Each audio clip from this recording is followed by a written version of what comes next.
3, 2, 1. Hello everyone, welcome back. Welcome to episode 7 of TopTwoFifty. This weekday month we will be watching Amores Perros, which is an Inarritu film, and Alejandro Gonzalez Inarritu. What a great name. Yeah, it's pretty good, isn't it? It's a Mexican film, so I guess it'll be in Spanish. And 2000 I believe it came out. Yeah. And I've never seen this film. Have you ever seen this film? Not only have I never seen it, I know almost nothing. Oh yeah, don't read the it. synopsis. I literally I read the word horrific, and that's all I need to know. I just don't. But I'm looking forward to going in knowing absolutely nothing. Going in blind. Yeah, I like that. Obviously, I think most people might know this guy directed recently Birdman and Revenant, which were both pretty good films I really liked. So this is obviously 16 years ago. Yeah, so I'm interested to see. I don't know, is this his first are like the film? roots of his style in this film? I don't know, it'd be really cool. Like even with directors like Tarantino and stuff, you can see their style even in their earliest films. I'm hoping I'll have a similar thing. Let's have a look. 14 credits, director 15 potentially. Oh no, he directed a few before this. This is his first feature length. This is his first feature length. Yeah. Right. Okay. So this will be interesting. Yeah. And it's regarded as one of the best films ever. I mean, that's pretty good. Yeah. So it's right for some. Yeah. Why? Have you ever directed a film? So why you say that for? No. But if I did, if I did, it would be nice for my first film to be considered. Shut up. One of the top. Shut up. Jesus Christ, right. man. Fucking. Just trying to make conversation. Watch the film. Shut up. Okay, 3, 2, 1. Hello everyone, welcome back. Hello. So we just finished watching Amores Perros, which it was a bit exhausting, wasn't it? That was a bit emotionally drained. It's very very exhausting. So tell me, Joe, what did you think about Amores Perros? I really, really enjoyed it. Yeah, I thought it was quite an odd film. I kind of thought it might be quite odd because often these foreign language films are. Yeah. I know it's a bit of a generalisation, but they're not always as straightforward as a lot of Western Hollywood films. I think that'd be fair to say. Yeah. This is definitely the case of this one. I thought it was really interesting. Lots of interesting characters. I'd say a few sort of highs and lows narrative-wise that we'll get to. Yeah, definitely. But in general, really interesting sort of. This is interconnected stories, I guess. Yeah. And sort of the meaning behind them and the themes, and I thought it was really good. I thought there was some really cool scenes. Lots of stuff that because it isn't that sort of traditional Western narrative, moments that you genuinely didn't see coming. Things happened where you're just like, oh wow, I just like comes out of nowhere, which I thought was cool. It's always quite cool to see a film like that. What did you think? Yeah, I thought it was fantastic, but something you said there, highs and lows, definitely. I kind of towards the end, I was thinking, overall, there were definitely peaks and troughs, but a large portion of it was very good stuff. Yeah. Overall, I definitely recommend it. I think it's a brilliant film, and I suppose we'll get into the more kind of. Do a bit of the old story roundup, as we usually do, because this is kind of the equivalent of a book club. I did kind of realise recently that we kind of call these reviews, but they're really not. Well, I guess they are reviews, but it's definitely more of a something that. Well, this is kind of the thing. Agreed is meant to be really good. I guess. Yeah. So the idea is, it's definitely more of a book clubby type thing. So we will be kind of summarising the plot and digging a bit deeper into it. So we start off with the cold open, I suppose you'll say, because it's the car crash. Yeah, it's 3 different kind of stories that are all connected by this one car crash, and it starts with this young guy, Octavius or something. And he seems like a nice enough. Octavio. He seems like a nice enough chap. But he kind of gets involved in a bit of dog fighting and this kind of gang thing, I guess. It's a bit weird. But so I suppose disclaimer. Oh God! Don't watch this film if you like dogs. There were some tough moments for me in this film because I love dogs. Oh yeah, I'm a big dog fan as well. So there's some rough stuff with dogs. Tough. Quite things. Literally. Yeah. But so yeah, as he's going this dogfighting, I mean, what do you think's going to happen? I guess, but yeah, it's still hard to watch. Yeah, there's a bit much. So yeah, there's a bit of dogfighting going on, and he's inadvertently got this dog who's really good. So he earns a lot of money and tries to run off with his brother's wife. Yeah. His brother, who is an absolute dirtbag, who like beats his wife and is a total shitbag, and is also just a criminal in general. Yeah, I think it's kind of implied he's like a drug addict a bit as well. Maybe. Or maybe you're just a drunk. I don't know. Yeah, something like that. But he's not a good egg. He's out robbing shops and stuff, being a bit of a twat. Although he does give her a Walkman at some point, so maybe he's not so bad. No. But they've got a baby together, and then the brother's wife is pregnant again. Yeah. Susanna, her name is. So then Octavio and Susanna try and run off together, and he's just got this one more fight, and then it all goes a bit south, and they're driving the car away, and because he stabs the main gang guy. Oh yeah, because the main gang guy like shoots his dog. Yeah. That was got the dead half-dead dying dog in the back of the car. Oh, God, yeah. Which is where the cold open comes in. Yeah. Which is a bit of a weird place to start. You're just like... A dying dog. It works, dog. though. It works, it's really good. People running away with a dead dog in the back of their car. It's like, what the fuck's going on? It's one of my... I was going to say one of my favourite cold opens, but I don't know about that much. But it's a pretty good one. So then they get involved in a bit of a car crash. And then we kind of find out... the other side of it, that sort of thing, and the car that they hit, which features and this is the second story now. So that's kind of the first one. That was Octavia and Susanna, and that's all about their kind of relationship and the dogfighting stuff. And overall, that one I was kind of okay on. I wasn't too keen on it. I was kind of. I enjoyed that one. There was some good stuff, but. Because he's quite a likeable character, I suppose. Octavio is like... Yeah. But I suppose he's only likeable in comparison to his brother. Yeah, he's not a particularly good guy. Because he still is involved in dogfighting. But you are kind of rooting for him, I guess. Yeah, because you are rooting for him. He's better than his brother, I suppose. And then the second story, which involves, was it Daniel and Valera? Yeah, something like that. It really threw me off because there's a character in World of Warcraft called Valera. But, don't think they're connected. Sure. That's probably not related. But so he's left.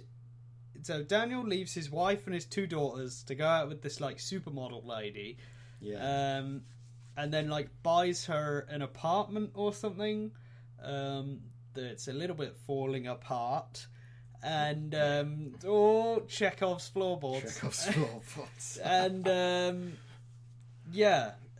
she then is involved in this car crash. She's the other car, so she's then not paralysed, but she gets her legs. Her legs all kinds of fucked up. She's wheelchair bound and kind of at home playing with her dog. Yet another dog involved. Lots of dogs. And the dog that miraculously survives this car crash. Yeah. Somehow, because it was in the car at the time. And then they're playing like fetch or something inside. Never a good idea. Especially when there's a hole in the floor, which of course the ball goes into and then the dog goes into. And then that kind of finishes the dog, really. It's very bizarre. Dog goes down the hole, she's a bit worried. That's it. Guy comes home, dog's been down there like 5 hours. They try a little more to get him out by feeding him chocolate. I mean, what? Which already is like...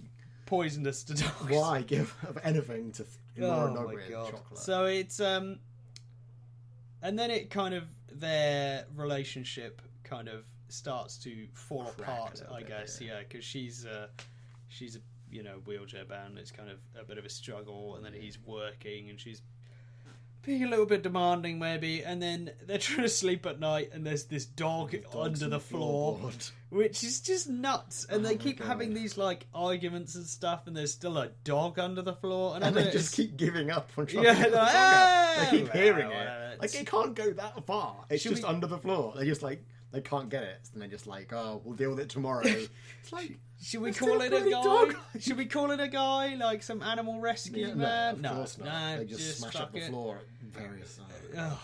It is exhausting. That was a point where you turned to me and was just like, "This film is exhausting," and I was agreeing, like, "Oh, well, because it was alternating between like dog out the floor, like pretty high intensity like arguments and stuff, and then there's like, oh, maybe we should get the dog out the floor. It was just a bit bizarre, and there was like rats and stuff. It's like, oh no, and I was probably just at that point I cared more about the dog than the actual characters, which was for sure not a great thing, I suppose. And then she ends up losing a leg, the leg that was kind of all messed up, and then they end up getting the dog out as well. So in a way, weird ending, happy ending for that storyline.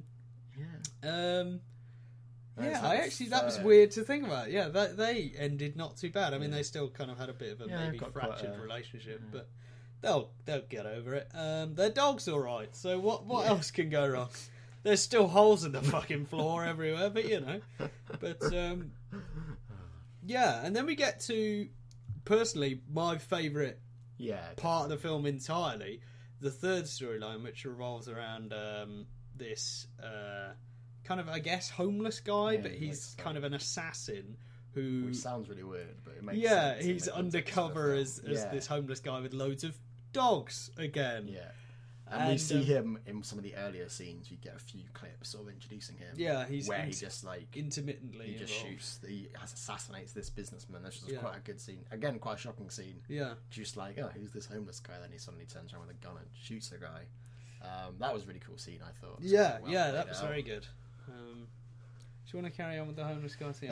So the homeless guy thing is we sort of slowly learn a bit more from other characters' dialogue that he, like 20 years previous, was kind of like, I guess, sort of like either like a freedom fighter / terrorist sort of thing. Planted some bombs and like killed some people and went to prison for that for some of it.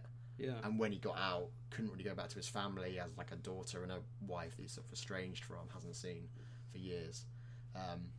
And he's just sort of living this weird life where he's living like out a in homeless warehouse, person, a warehouse, all these dogs, and occasionally taking these jobs from this, I guess, corrupt cop.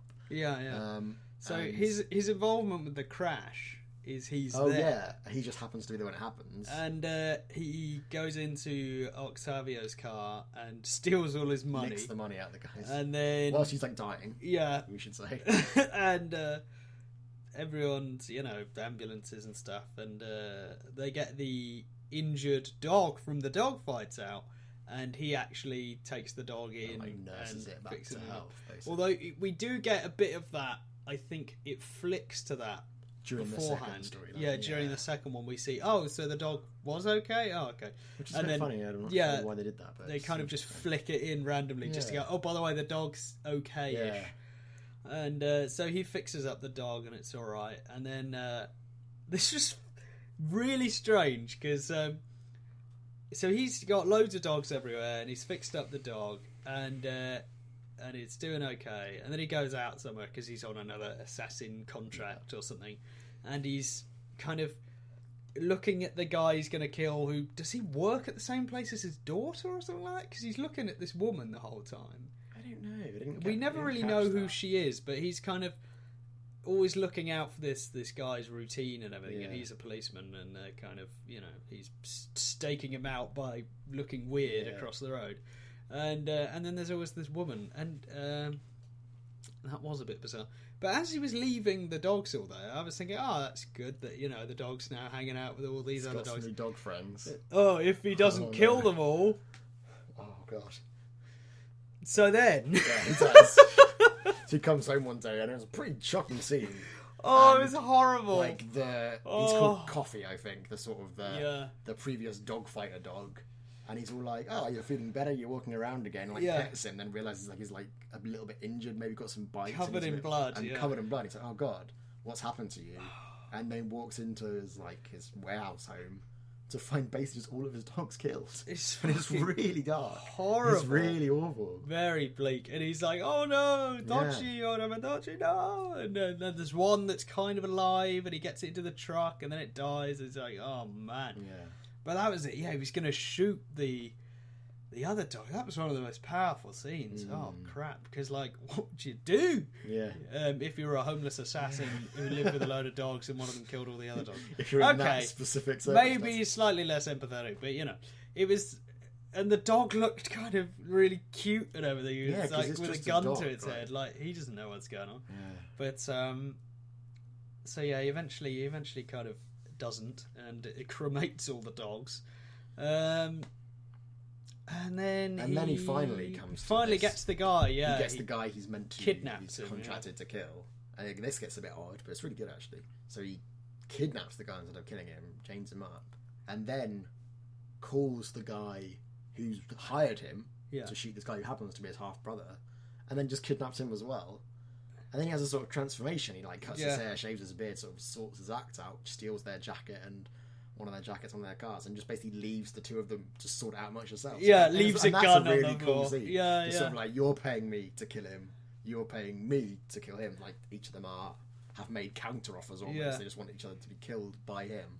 He just sort of leaves him with a gun and says, "Do it yourself." Like he is one of the most quite cool, compelling characters of the film. Yeah, really he like all from the very start. He's kind of what's going on with this guy, and he's going to be a bit of a main character because they kind of focus on him a bit, and they kind of leave the best for last. In my opinion, the other two stories I always felt there was something I'd rather focus on in the story, like.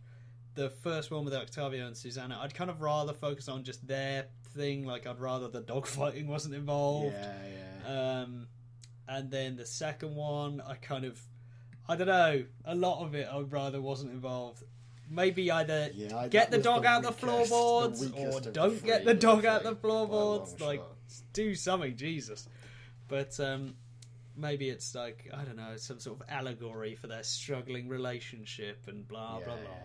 And then when he finally has the drive enough to get the dog out of the floorboards, they have a good relationship and she loses a leg. I mean, like, what? But an odd one, definitely. And then the final one, he kind of goes from being this assassin guy and almost like a coin flip, suddenly decides to be a better person. Yeah, and then he does. He goes to the home of his estranged daughter. Gives and, her leaves her loads of money, a fuck ton of money, and a picture of himself, and a nice voicemail message. That was very well done. Really cool scene, and very moving. And then he kind of walks off into the bleak wasteland of Mexico. So it is kind of a bleak film in general, very atmospheric, I suppose. Like I always like to. Well, I think I mentioned in the last episode, I'm going to try and pick an aspect of the film that I liked the most. And this one was difficult. And obviously I can't really choose I guess I can choose the script, I suppose, because we kind of read it. But there was nothing, I suppose, remarkable. It was fairly standard. The story was fairly good, but as I mentioned, I did have reservations about it. I suppose it's shot fairly well, and there's some good stuff. But I don't know. It's an odd one because there wasn't necessarily a huge thing that stood out to me apart from that one guy's storyline. I guess like the characterization. I guess. He would have been my highlight for the whole film, and towards the end, I was where it was just all about him. I would have watched a whole film of that, definitely. And it could almost be a whole film of that because the film's quite a long. long film. You 2.5 hours. You could have turned it into an hour and a half about him. Yeah. But I guess it's interesting having these intersecting stories. Yeah, and it's quite interesting the way they intersect. Obviously, there's the big car crash, but there's other things where they kind of cross over, and you just kind of notice little bits, get, like glimpses of each other, and them taking the advert down of the supermodel and stuff, and that's kind of, I suppose, nice to just kind of go, it's connecting. Yeah. But in such a dramatic, thrilling, bleak film. Those little moments of that's cool, like doesn't do much when it's everything is so dramatic and horrifying and bleak everywhere else. But so the title of the film, Amores Perros, in Spanish means "love's a bitch," which is quite appropriate as it turns out. Because weirdly, I kind of saw that, thought, "Love's a bitch, that's clever," and then forgot about it. And then we'd done the first story.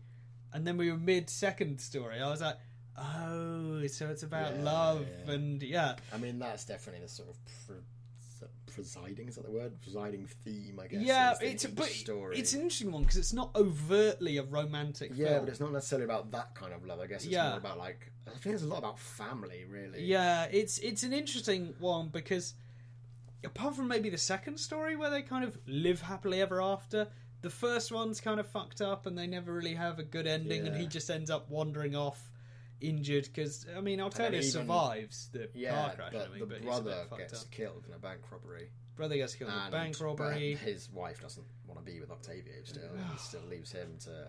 So that's quite bleak. It's just like... Love is a bitch. Dead or in car crashes. And then... Yeah, it is odd. And then the love of the last one is more of like a fatherly love to his daughter, I suppose. And... so it's all kind of about love, but it's not necessarily a romantic film, which is an odd one. A film that I'd seen that's fairly similar to this in a way, and funnily enough came around a similar time, I think. It's a film called Crash, which I did actually mention, and thinking about it is very similar. And I know what you mean. Because it is, Crash. There is a car crash involved. And I think Crash was a couple of years after this, though. Yeah, I think it was 2004, 2005, maybe 06. But I remember seeing that and getting really into it and thinking it was a very clever film, it was very unique. And the thing was, it was just kind of the first of these sort of films that I'd seen with these intersecting I'm not a huge fan dramatic storylines. Have you seen it? Yeah. Oh, we did mention it earlier, yeah. But I remember when I first saw it, I was really into it. And then kind of, I think I saw it again and I was like, it's kind of a bit too obviously like... That's exactly what my problem with it is, just too obvious. Yeah, it's like, hey, racism's bad.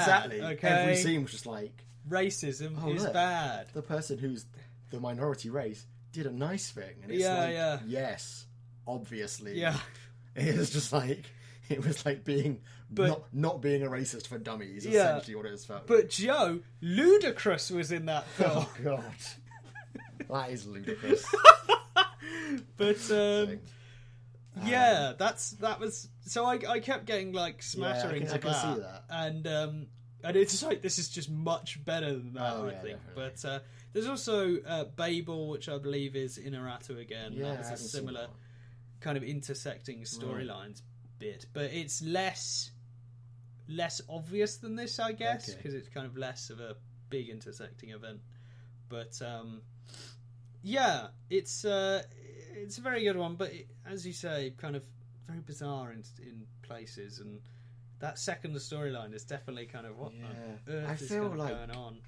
Because we've literally just finished watching it, I feel like I want a bit more time almost to sort of process it and sort of... I mean, one thing I did notice is I think there's like a bit of a theme of kind of class in it, in the way that the middle storyline, they're obviously quite a middle class family, and their struggles seem much sort of more trivial, really. In a way, Whereas, and then there's like where they have this like this cute dog that's just like gets stuck in the floorboards or whatever. Whereas in the first storyline, the dog is like a source of income for them because they're so desperate for money to like feed the baby and stuff. They start fighting the dog, and I guess the moral I sort of guess is when he gets greedy and like he has enough money to do what he wants, he still wants to keep fighting the dog to get more money. That's when the dog gets hurt, and then he gets hurt. So I guess there's a sort of a greed message. So I guess, and then in terms of like he's like a hobo, but then when he has like his redemption, he like puts on his nice watch and shaves and stuff and puts on a jacket. Yeah, and it's like he's like become middle upper class. And it's like his redemption is the same as going upper class, which is a bit weird. Like, but I don't really get it yet. But there's definitely some kind of thread there, which maybe if you watched it a few more times, you'd understand a bit more fully. Here's one for you that I got in the middle of the film, and I thought I'd load into the barrel.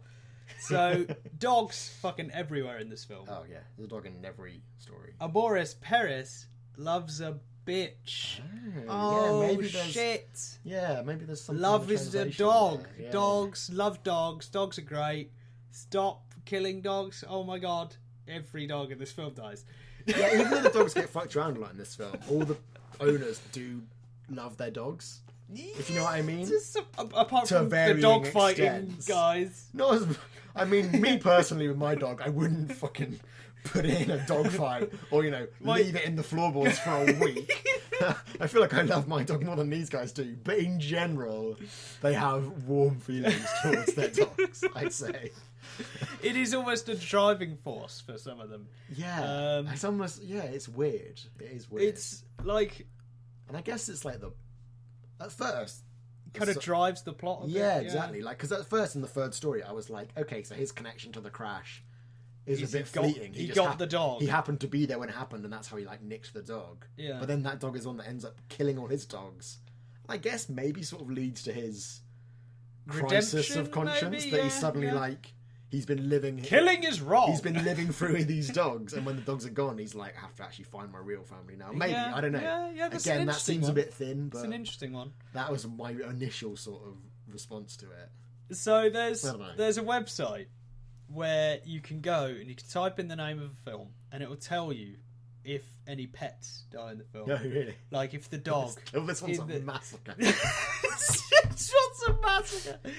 But like for instance, you can type in alien, and it'll be like tick, because no animals die in that. Yeah, the cat doesn't die. Whereas the red is fucking horrifying, but the cat lives. Yeah. But it's like, and of course, I think this was spawned by Marley and Me, which became a bit of a kind of meme, I suppose. I never actually saw it, but the twist became like so well known. And there's like stuff like that. But this one's just off the end of the scale. The whole time I was thinking I want to kind of look at that site, look at the entry for this, because it gives you like various ticks. There's one that's there are no pets in this film. Right. There's one that's there are pets and they live. Right. And then there's, of course, there are pets, they die. this is definitely not one you want to watch. It's got loads. I was thinking halfway through, my sister just could not watch this film. Right, yeah. We were talking the other day about John Wick, and I just described, the setup for John Wick, where his dog gets killed in that sentiment revenge mission. Yeah. And she was just like, not watching it. Oh, come on. If the dog gets killed, she was like, no. No. I'm out. That's just what she's like. It's not even that big a part. But no. That's what I said. I was like, it's pretty depressing, but it's not too graphic. She was just like, no, I don't want to watch that film. I don't want to watch a dog dying. Which I get. Have you seen a film called Skeleton Twins? This is a really random film. You're right. But there's just a really funny Marley and Me reference in that, which is great. It's just where he's reading Marley and Me. And then, it's a book, is it? Yeah, it's a book first. And she's like, oh, quite sad. And he's like, why is it sad? And then he's like, oh, wait, does the dog die? And there's a great little back and forth. And then he's like, obviously I know the dog dies. It's the book where the dog dies. Everyone knows that. Sorry, that was a bit rap. Go and watch Skeleton Twins. That's a really good film, Anyway,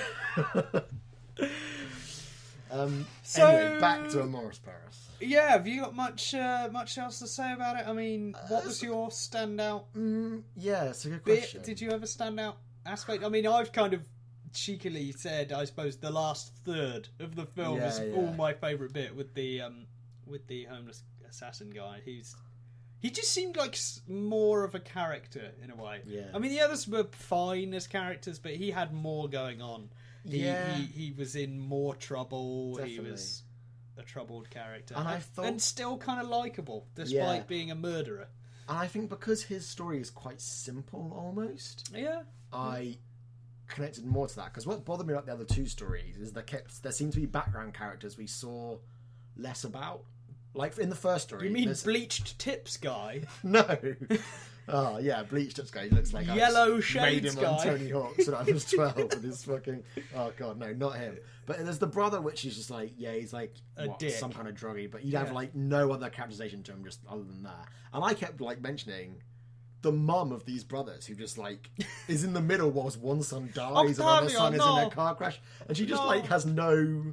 She's literally just there. No agency at all. And then in the second one, the key victim is the model who's been in a car crash and it's going to ruin her career and she's going to lose her leg. But also there's the husband who's left two very young daughters and his wife to be with this model. And there's literally two scenes that address how hard it must be for her, the wife that he's left, and how hard it must be for the daughters. There's but the film wants us to be more invested in this model whose career has been ruined than this guy who's abandoned his family. I was a bit what? I feel like this isn't the most interesting thing. Maybe that's their point. I guess it's meant to be that her problems are really trivial compared to the guy's like literally estranged from his daughters. Yeah, it's almost strange that they've gone like, this guy's the main character, tough, like regardless, and it's like, oh, they are there, but no, this guy's the main character, and it's odd that they include that to the point of then not referencing it. Although there is a touching moment, I say touching, maybe not, but when he calls her up and he's having doubts. Yeah. And they kind of, and that was an interesting thing, but then they kind of go nowhere with it. I think you want a bit more of that. It was what I wanted, a bit more of that. Yeah. Maybe, you know, I guess there's a lot to explore in the other one, which didn't quite get through to me, if I'm honest. But the hobo guy he was just the most likable. Yeah. He seemed sincere, I think is the problem. Yeah. I don't know I don't think it was a problem with acting. I don't think there was a problem with any of the rest of the characters. No. But him specifically, he kind of outshined everyone else. Like when he was on screen, it was kind of. I mean, it helps. You definitely get some of the best scenes and some of the best like little speeches to do, which obviously helps. But yeah, his character seems much more sort of fleshed out almost. Yeah. Even though it's the simpler story, he's just like we mentioned, like how, you know, you kind of get the impression when he's at the car crash and saves a dog that he cares more about dogs than people, and then all his dogs get killed by the dog he saves. It's kind of like this weird sort of irony. Yeah. Which, I think there's a lot of interesting things you could dig into in this. Did he save the dog, or did the dog save him? Oh. Yeah, there's some throwaway line he makes when when he's got the kidnapped that guy, he says something like, "Oh, be nice to the dog. He saved your life," or something like that. Yeah, there's some alluding to the fact that that's dog a good point, has brought about this change in him in whichever way. So that's interesting. I mean, there's lots of interesting things. So, would you recommend this film to people without dogs? I recommend it to people. It wasn't quite what I was expecting to. No, definitely not. Because it was Inarritu, who's done Birdman and Revenant, and two of the big things in those have been like cinematography. Yeah. And particularly he's got a thing for those long shots, those really long takes. Obviously Birdman is meant to be like one whole take, and the Revenant's got loads of them too. I thought we'd have loads of that in here. Like this would be where he's like first styling to use a technique. There were a couple of shots I noticed, but in general it was shot, you know, it could have been shot a bit like All About My Mother that we watched a few weeks ago. I didn't think the directing or cinematography was anything particularly astounding or surprising. I'd say not bad, but you know what I mean? It wasn't like, it was, oh, that's cool. You know, it wasn't any particular. There was nothing particularly eye-catching about what we were looking at. But again, his first feature film, I think that's a pretty good debut. Bloody hell, absolutely. So I'd definitely recommend it. Do you think it belongs on a top 250 list? Do you think it's one of the best films ever made? Maybe, but at the moment, what's this shilly-shally? Yes or no? Come on, that's it. You got to fucking make these. No, sorry, what was that? Maybe, but at the moment, for me, I know it's a completely different realm. But we mentioned maybe while watching it, City of God. Oh yeah, which has a very different film in lots of ways, but similar themes of poverty and sort of crime and young people. And foreigners. And this is the worst connection ever.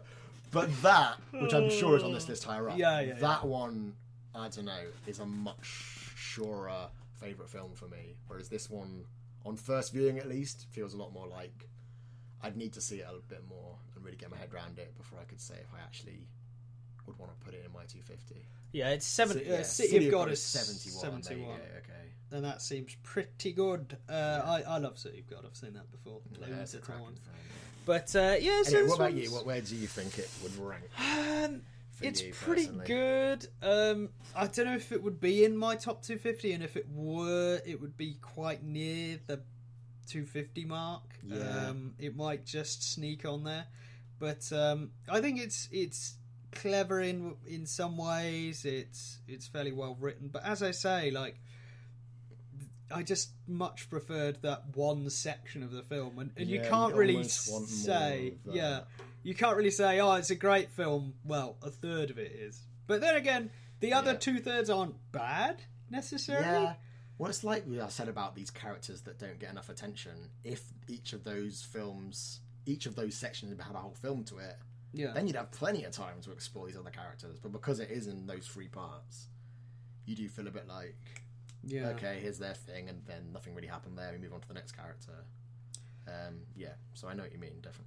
But there we go. That was Amores Perros. So, tell us in the comments what you thought. And, what did we get wrong? And next time, we'll be watching Life is Beautiful, 1997, Roberto Benigni. I'm pretty sure this is what I think it is. I've seen this one before. Benigni. Have you seen this one? Is it about Jewish librarian? It's the Holocaust. So don't get fooled by the whole "Life is Beautiful." Yes, goody. Title. No, it's a Holocaust film. Yeah, that's good. Holocaust film with kids in. So bleak and the Holocaust. This is going to be great. I'm pretty sure less dogs die in this one. Oh, good. Fucking good. Can we have more of them, please? Right. Thank you very much for watching, and we will see you next time when we watch Life is Beautiful. Bye-bye.